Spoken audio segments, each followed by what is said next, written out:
गाथा में व्यवहार कहाँ पर कैसे निरूपण किया जाता है उसकी चर्चा की। तो उसमें कहा कि यह प्रश्न उपस्थित होता है कि पहले यह कहा था कि व्यवहार नहीं, चारित्र नहीं, नहीं अप्रमत्त है, नहीं प्रमत्त है, न पर्याय रूप है ना। तो न पर्याय रूप है, न वह गुणभेद रूप है। आत्मा तो कौन है कि आत्मा तो आत्मा है। वैसा कह के क्या कहती है कि इनको नहीं कहना चाहिए न कर्म को कहना चाहिए कि कर्म है, न इसको कहना चाहिए कि शरीर या संयोग है। तो न बाहर के संयोगों को देखो, न कर्मों को देखो, न अप्रमत्त प्रमत्त रूप विकारी अविकारी दशाओं को देखो, और ना ही किसको देखो कि ना ही दर्शन ज्ञान चारित्र को देखो। तो फिर कह रहे हैं कि फिर इसको नहीं देखो तो फिर आप क्या कह रहे हैं कि व्यवहार ने अभूतार्थ दर्शित, शुद्ध ने भूतार्थ है। तो आप कहना है कि हम तो क्या कहते हैं कि परमार्थ को कहने वाला ऐसे व्यवहार को अंगीकार क्या है तो उसको क्यों स्वीकार नहीं करें। तो उत्तर में क्या आया कि व्यवहार में अभूतार्थ है। जो व्यवहार में है वह तो कैसा है कि भाई अभूतार्थ। अब तो क्या बोलेंगे अपन, आज बताओ क्या बोलेंगे। गुरु झूठे हैं। अच्छा तो देख गुरु झूठे हैं कहेंगे कि नहीं कहेंगे। बाह्य की प्रवृत्ति है तो वो झूठी है। तो कह रहे हैं आप ही तो यही कह रहे हैं कि भाई व्यवहार में तो कैसा है कि झूठा है ना। तो कह रहे व्यवहार में अभूतार्थ है और शुद्ध ने भूतार्थ है। कहाँ रहा व्यवहार परमार्थ के लिए होता है और हाँ परमार्थ लिए होता है। हाँ व्यवहार जो होता है वो कब होता है तो मेरे को अभी आज पता नहीं एक बड़ी अच्छी से आता है तब वहाँ पे क्या होता है आनंद के रस में ही ये व्यवहार होता है। आनंद के रस में ही ये भक्ति होती है। आनंद के रस में ही पूजा होती है। और आनंद का रस ही नहीं हो तो पूजा कहाँ होती है। दूसरा तीसरा है ना भैया। छठवा अब ये बताओ कि जो व्यवहार सहित परमार्थ होगा वो कितने गुण स्थान में पांचवा है। तो चौथे पांचवे और छठवे मात्र 3 जगह व्यवहार सहित परमार्थ रहता है ना। तरीका वो यही रहता है व्यवहार से परमार्थ की ओर ले जाने वाला। नहीं तो क्या कहते हैं कि ये सारी फिर आपकी कौन सी क्रियाएं हैं, ये जड़ की क्रिया है। क्या पूर्वचर कहेंगे पर पूर्वचर भी कब कहेंगे कि पूर्वचर जब कहेंगे कि जब आप इनमें आ जाओ। यदि हमने अपने परमार्थ को नहीं जाने तो परमार्थ कुछ उसको कहते हैं पूर्वचर व्यवहार। जैसे कहें कि अपन वो लेकर जाते ना डब्बा, क्या बोलते हैं कि घी का डब्बा, अभी घी उसमें रखा नहीं गया, अभी घी उसमें आया नहीं, घी अपन ने खरीदा नहीं, घी का था। चाची क्या बोलती दूध का डब्बा बोलती, क्या बोलती दूध का डब्बा या दूध का डब्बा होता है। और दूध नहीं रखे घी रखे तो घी का डब्बा। तो बताओ दूध का डब्बा है, घी का डब्बा है कि इसका डब्बा क्या है कि पानी का डब्बा है, गाय का है गाय का। तो वास्तव में देखें तो ऐसे ही है। यहाँ पर भी व्यवहार तभी है जब इस व्यवहार में हम क्या रख लें कि हम परमार्थ ले लें। नहीं की तो उसका ये पूरा पूर्वजर व्यवहार भी क्या हो जाता है कि वह पूर्वजर व्यवहार भी नाम नहीं पाता, बस गहरे संस्कार। क्या क्या कहते हैं गहरे संस्कार।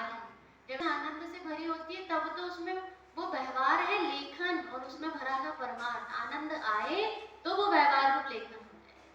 वो तुकबंदी रूप ही लगेगा, वो बहुत अच्छा नहीं लगेगा। और आनंद से लिखा हुआ होगा तो उसमें किसी को भी सरसता आए बिना नहीं रहेगी, किसी को भी आनंद आए बिना नहीं रहेगा। मतलब सीधी सीधी डेफिनेशन है तो व्यवहार में कैसा है कि झूठा है। हाँ झूठा है कब तक दूध का डब्बा खाली है तो क्या बोलेंगे आओ तुम तो झूठ बोल रही है, मैं तो दूध है ही नहीं। हम क्या करें कि हम जब भी स्वाध्याय करें, जब भी हम चिंतन करें तो क्या होना चाहिए कि सरसता से भरा हुआ होना चाहिए, उसमें मिठाई रखी रहनी चाहिए। यदि खाली रहता है तो फिर ऐसा ही फिर टाइम ऐसा लगता है कि नहीं बस अब बहुत हो गया, हमारा काम है, हम काम भी करें ना जो ही करें है ना। तो इसका मतलब क्या हो गया कि सरसता से भरा हुआ नहीं। जहाँ सरसता होती है, सरसता से भरा हुआ होता है, उसमें तो क्या होता है कि तो मिठाई पेट भर भी खाने मिल जाए तो खाएंगे कि नहीं खाएंगे। और है जो किसमें भरी रहेगी कि जो व्यवहार के डिब्बे खाली डिब्बे में भरी, कोई खाली डिब्बा रख ले और कोई मिठाई रख के खाए। तो जिसको जैसा चाव है, तो इसीलिए कह रहे हैं आचार्य देव गुरु का पूजन, देव शास्त्र गुरु की भक्ति और जिनेंद्र भगवान के कहे हुए तत्वों का लेखन उपदेश, ये जो है ये सब क्या है कि चौथा पांचवें और छठवें में परमार्थ के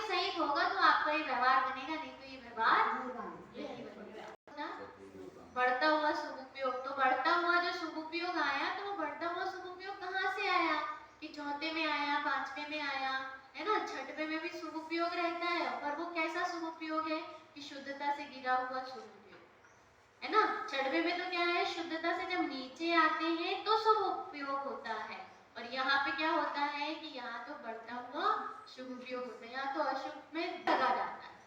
बताओ आजी, सब लोग कहते हैं ना, भावना से पूछते हैं ब्रह्मचर्य कैसा है, इनके जीवन में क्या है, इनके जीवन में और गृहस्थ जीवन में क्या है। गृहस्थ जीव मात्र गृहस्थ जीव, तो इन दोनों में क्या अंतर है, इसमें कोई अंतर है कि नहीं। रानियों के बीच में भी कौन रहते हैं, चक्रवर्ती रहता है। तो हमने एक आधे शादी कर ली तो कब करना अच्छा कि नहीं करना अच्छा, भावना क्या अच्छा हमारा अच्छा, क्यों अच्छा, उसका उत्तर सबसे शुभ में जाना होता था बार बार, वहां बार बार क्या होता था, अशुभ से शुभ, अशुभ से शुभ, अशुभ से शुभ, ऐसे।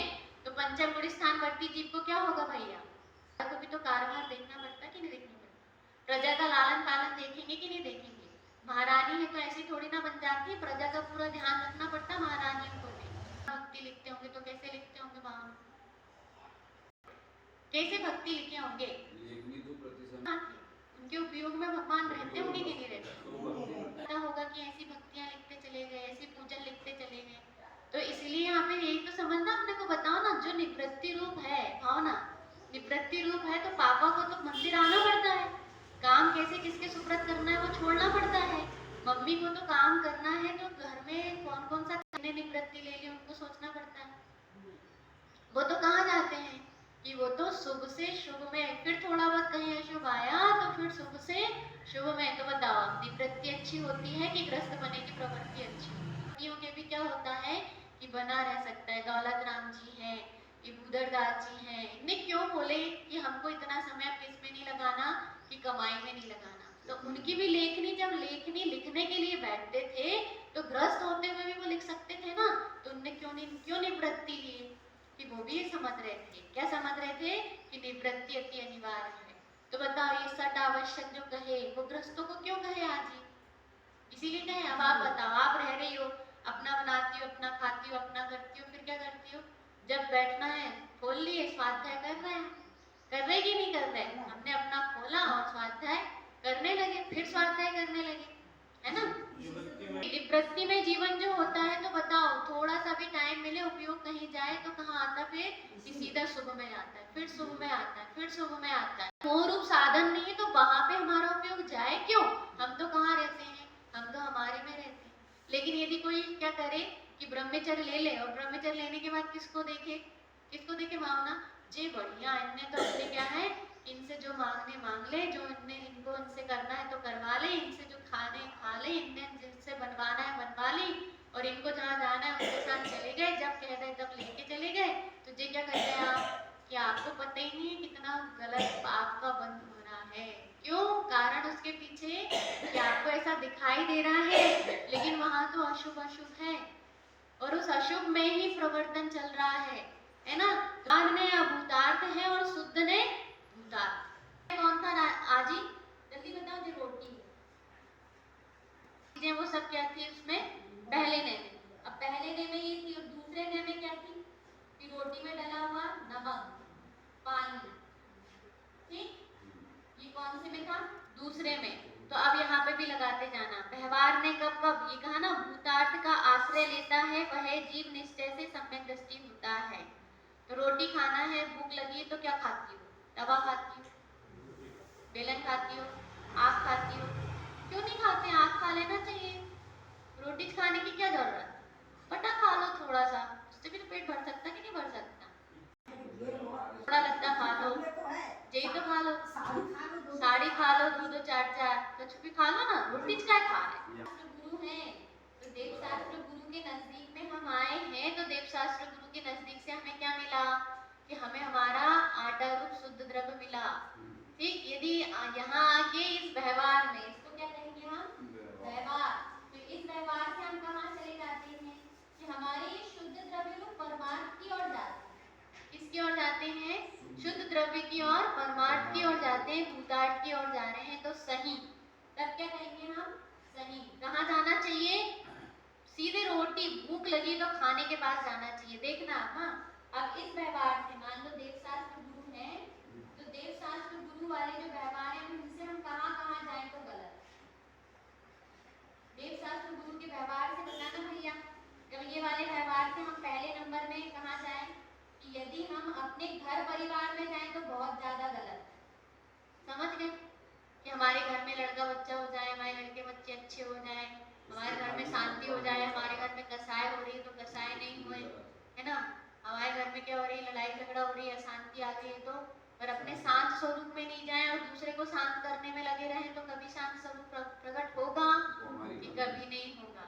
तो कह रहे हैं कि यदि आप ये दूसरों के पास गए, मतलब देव शास्त्र गुरु के पास आके भी आप दूसरों को सुधारने में लगे रहे या दूसरों के लिए ही आपका लक्ष्य रहा, तो कह रहे हैं कि आप भूतार्थ में नहीं आए, है ना। तो पहले तो दूसरों के पास मत जाना। फिर और कौन सा है दूसरा यहाँ पर, कि यहाँ दूसरे में घर परिवार है एक, और दूसरा है धन जेवर दौलत संपत्ति दुकान। आज अच्छे ग्राहक आए तो क्यों आ गए, क्योंकि आज मैं सुबह सुबह दुकान में आया। किसी का एक्सीडेंट घर में कोई बाधा नहीं हुई तो किस लिए नहीं हुई, इसलिए नहीं हुई कि हम मंदिर जाते हैं, रोज देव शास्त्र गुरु के समीप जाते हैं, इसलिए ये सब होता है, ये बात सही है। और जो जाता है उसके कर्मों का आकर्षण होता है, मैं मना नहीं कर रही, वो बिल्कुल है। और ये चीज अपन चर्चा पहले बहुत कर चुके हैं, इसलिए अब समय सारथी विराजमान है तो ये बात कर रहे हैं ना।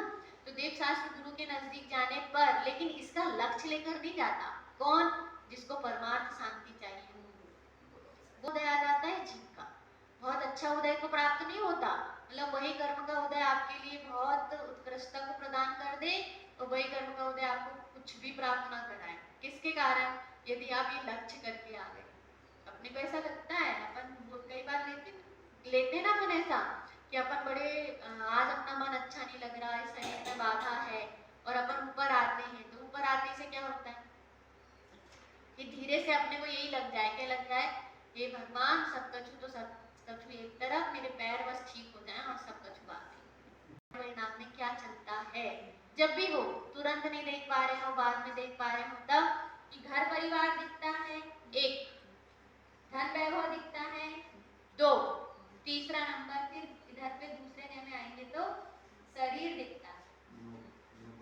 कौन दिखता है, शरीर एक क्षेत्र आपका, है ना। रोटी में नमक ये एक क्षेत्र आपका, रोटी में नमक कैसा है, एक क्षेत्र आपका। तो अब ये कहना है कि इसको भी देख रहे हैं, तो यहाँ पर भी कहा व्यवहार से, आपने व्यवहार को पकड़ा, व्यवहार से परमार्थ तक आने का था ना।